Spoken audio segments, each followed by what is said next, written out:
Assalamu alaikum, frères et sœurs d'Islam. Très heureux de vous retrouver encore une fois de plus. Aujourd'hui, Inch'Allah, nous allons revenir sur l'importance du Tawhid. Mes frères et sœurs d'Islam, il faut savoir que le Tawhid, c'est le fait de ne rien associer à Allah subhanahu wa ta'ala.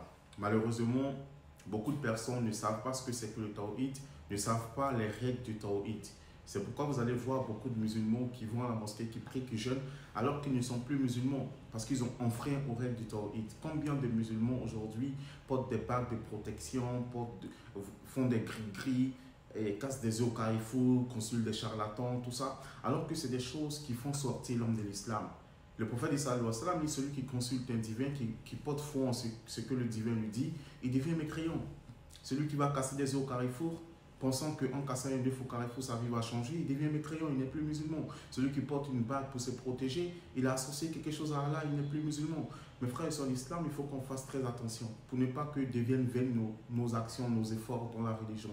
Et le péché que Allah subhanahu wa ta'ala ne pardonne pas du tout, c'est le fait qu'on lui associe quelque chose. Donc le musulman doit apprendre quelles sont les formes d'association. Qu'est-ce qu'on appelle l'association? Qu'est-ce qu'on doit éviter pour ne pas tomber dans le chiffre, dans l'association, pour ne pas perdre le mérite de toutes nos actions?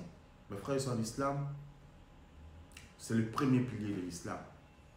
Pendant 13 années, le prophète Mohammed sallallahu alayhi wa sallam a enseigné le tawhid aux gens, la kalma shahada. Mais il ne suffit pas seulement de dire il n'y a de Dieu qu'Allah, j'atteste qu'il n'y a de Dieu qu'Allah et que le prophète Mohammed sallallahu alayhi wa sallam est son messager. Il faut aussi et surtout placer toute sa confiance en Allah. Ne pas aller voir des créatures pour trouver une solution, mais s'adresser au Créateur. Toujours s'en remettre à Allah subhanahu wa ta'ala. Ne pas accuser les gens d'être à la base de nos malheurs, mais toujours s'en remettre à Allah subhanahu wa ta'ala. Inna lillahi wa inna ilayhi raji'un.